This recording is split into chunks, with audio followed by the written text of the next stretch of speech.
성경 읽어주는 딸, 현대인의 성경 낭독, 왕국 건설 두 번째, 사무엘 하, 14장.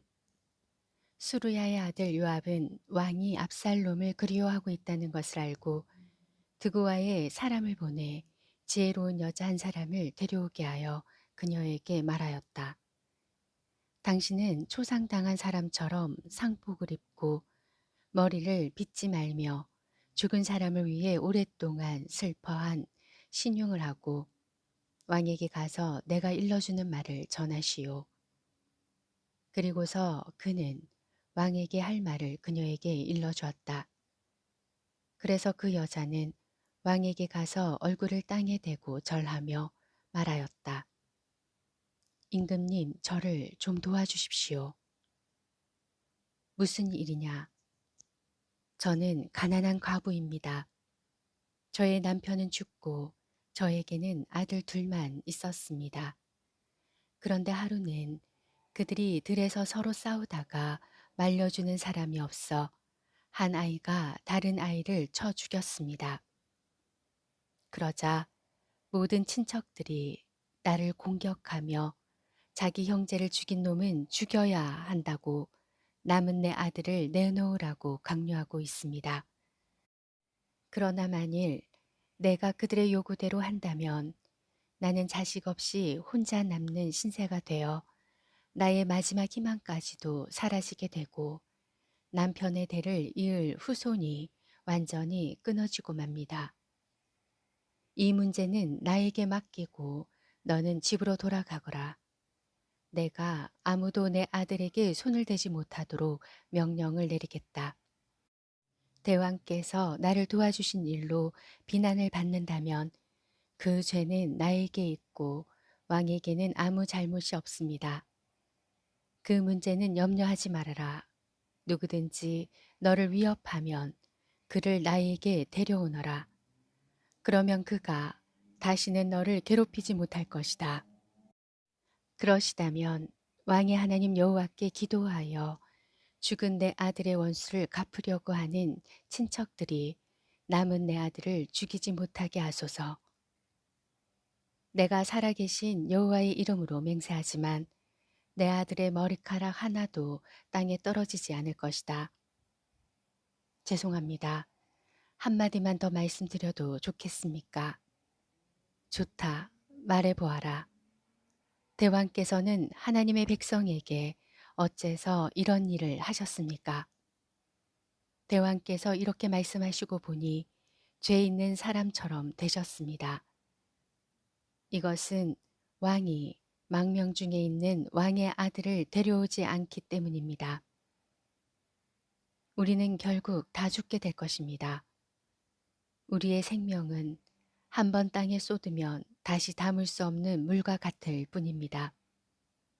그러나 만일 대왕께서 망명 생활을 하고 있는 왕의 아들을 돌아오게 하신다면 하나님의 왕을 오래 살도록 축복하실 것입니다.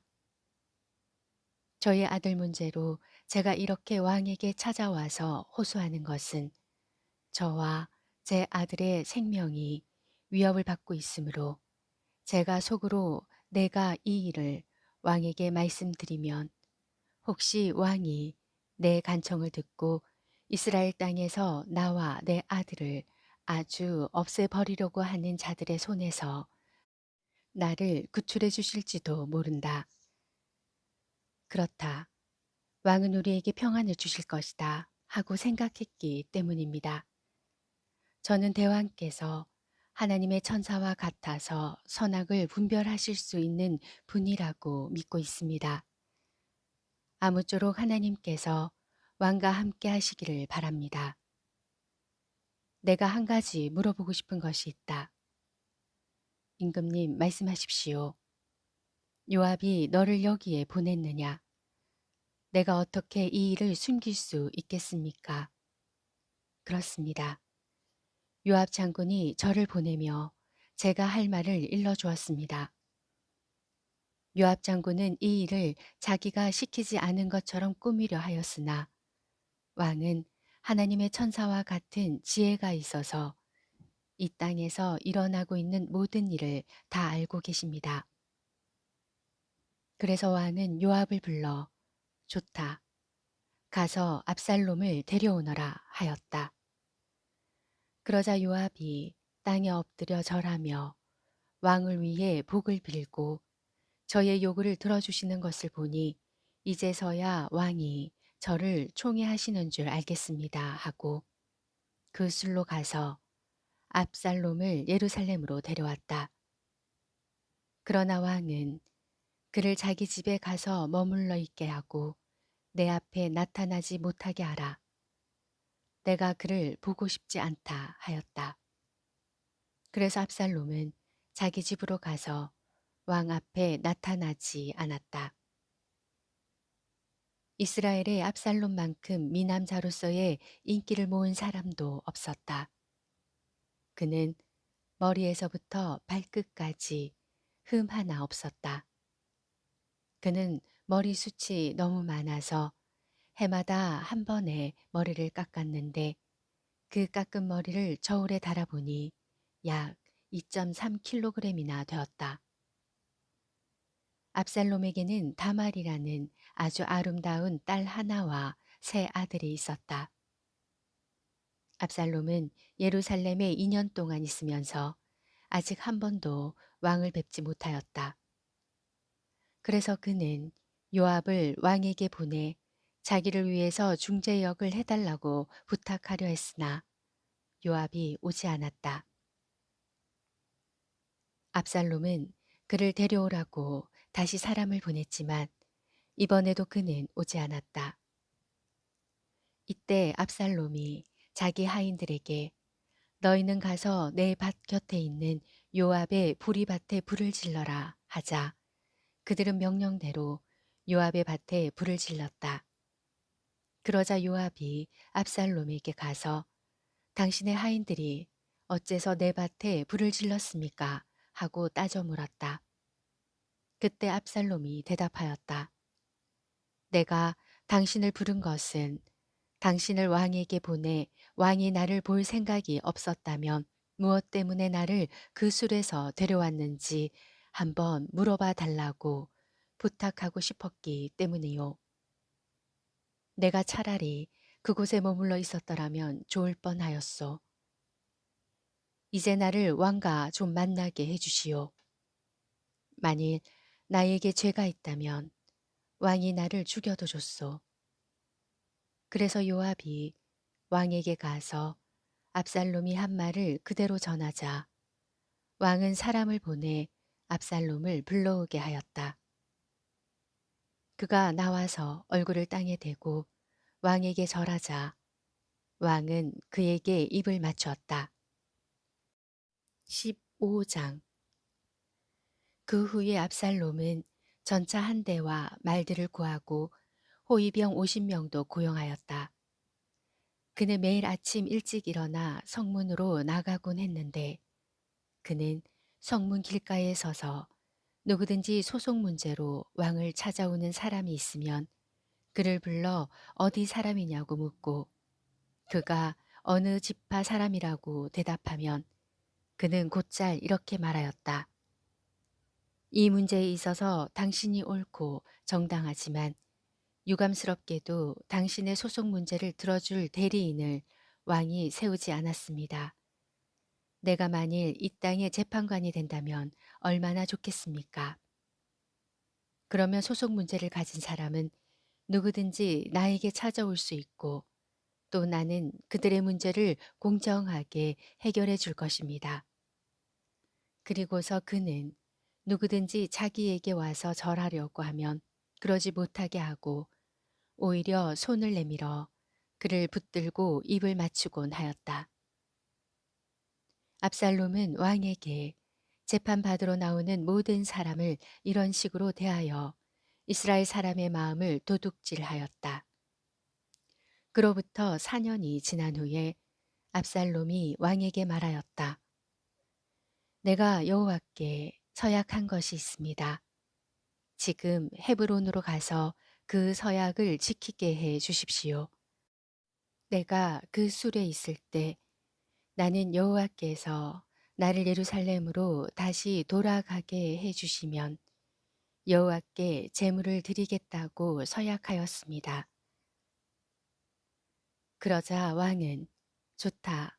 가서 너의 서약을 지켜라 하고 허락하였다. 그래서 압살롬은 헤브론으로 갔다. 그러나 그는 이스라엘 각처에 몰래 사람들을 보내며 이렇게 지시하였다. 너희는 나팔 소리가 나거든 압살롬이 헤브론에서 왕이 되었다 하고 외쳐라.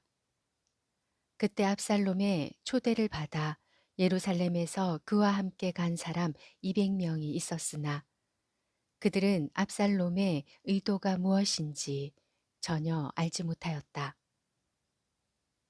압살롬은 제사를 드리는 동안 사람을 보내 다윗의 자문관인 길로 사람 아히도벨을 초청해 왔는데 그는 압살롬을 지지하고 나섰다. 반역 음모의 세력이 점점 커지자 압살롬을 따르는 자들이 계속 불어났다. 이때 어떤 사람이 다윗에게 와서 이스라엘 사람들의 마음이 압살롬에게 쏠리고 있습니다 하고 말해 주었다. 그러자 다윗은 자기와 함께 예루살렘에 있는 모든 신하들에게 이렇게 말하였다. 그렇다면 우리는 즉시 도망가야 한다. 그렇지 않으면 우리가 압살롬의 손에 한 사람도 살아남지 못할 것이다. 자, 빨리 서둘러라. 우물쭈물하다가는 그가 급습하여 우리를 치고 예루살렘 주민을 다 죽이고 말 것이다. 그때 그의 신하들은 왕이 무엇을 하시든지 우리는 왕을 따르겠습니다 하고 대답하였다. 그래서 왕은 궁을 지킬 후궁 10명만 남겨두고 모든 가족과 신하들을 데리고 즉시 성을 떠났다. 다윗은 성 어귀에 와서 잠시 발길을 멈추고 모든 신하들과 경호병들과 가드에서 그와 함께 온 600명의 군인들을 앞서가게 하였다. 그러나 왕은 가드 사람 이때를 보더니 이렇게 말하였다. 어째서 내가 우리와 함께 가려고 하느냐? 너는 예루살렘으로 돌아가서 새 왕과 함께 머물러 있거라. 너는 망명해 온 외국인이다. 이제 우리는 어디로 가야 할지도 모르는데 어떻게 내가 어제 온 너를 우리와 함께 유랑의 길을 떠나자고 할 수 있겠느냐? 그러니 너는 내 동족들을 데리고 돌아가거라. 여호와께서 너에게 은혜 베푸시기를 원한다. 그러나 이때는 이렇게 대답하였다. 내가 살아계신 여호와 앞에서 목숨을 걸고 맹세하지만 죽든지 살든지 왕이 가시는 곳이라면 어디든지 따라가겠습니다. 그러자 다윗이 좋다. 우리와 함께 가자 하였다. 그래서 이때는 자기를 따라온 사람들과 가족들을 데리고 다윗의 일행과 함께 갔다. 다윗의 일행이 지나갈 때 온 예루살렘 주민이 소리 높여 울었다. 왕도 기드론 시내를 건너가자 그의 일행은 모두 광야로 향하였다. 사독과 그와 함께한 레위 사람들이 하나님의 궤를 메어다가 내려놓고 아비아달도 올라와서 모든 사람이 성에서 다 빠져나올 때까지 기다렸다. 그때 왕이 사독에게 말하였다. 하나님의 궤를 다시 성으로 메고 가시오. 만일 내가 여호와께 은촉을 입는다면 그가 언젠가는 나를 돌아가게 하여 궤와 그의 처소를 다시 볼 수 있도록 하실 것이요. 그러나 여호와께서 나를 기쁘게 여기시지 않으시면 그가 좋으실 대로 나에게 하도록 하시오. 그리고서 왕은 사독에게 다시 말하였다. 당신은 성견자가 아니요. 당신의 아들 아이마아스와 아비아달의 아들 요나단을 데리고 평안히 성으로 돌아가시오. 내가 요단강 나루터에서 당신의 소식을 기다리겠소.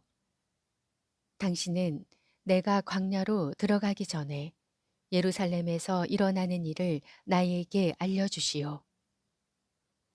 그래서 사독과 아비아달은 하나님의 궤를 예루살렘에 다시 메어다 놓고 그곳에 머물러 있었다. 다윗이 슬피 울며 머리를 가리고 맨발로 갈림산 길을 올라가자 그와 함께 가는 백성들도 머리를 가리고 울면서 그 길을 올라갔다. 다윗은 자기 자문관이었던 아이도벨이 압살롬의 반역에 가담했다는 말을 듣고 여호와여, 아이도벨이 압살롬에게 주는 조언이 어리석은 것이 되게 하소서 하고 기도하였다. 다윗이 예배처가 있는 갈람산 꼭대기에 이르렀을 때 그의 신실한 친구인 아렉 사람 후세가 옷을 찢고 티끌을 머리에 뒤집어 쓴 채 그를 기다리고 있었다.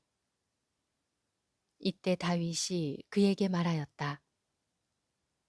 자네가 나와 함께 가면 오히려 나에게 짐이 될 걸세. 그러니 자네는 예루살렘으로 돌아가서 압살롬에게 왕이여 내가 왕의 부친에게 한 것처럼 왕을 충성스럽게 섬기겠습니다 하고 말하게. 그러면 아이도벨의 모략을 꺾을 수 있을 것이네. 그것이 자네가 나를 돕는 길일세. 제사장 사독과 아비아달도 거기 있네. 자네는 왕궁에서 일어나는 일을 모조리 그들에게 말해주게.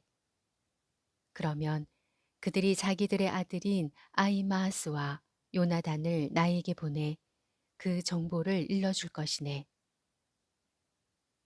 그래서 다윗의 친구인 후세는 그곳을 떠나 예루살렘으로 돌아갔는데 그때 압살롬도 성으로 들어가고 있었다. 사무엘하 14장, 15장 말씀이었습니다. 성경 읽어주는 딸, 아직 구독 안 하셨다면 구독, 좋아요, 전체 알람 잊지 마시고 사랑으로 꼭 눌러주세요. 감사합니다.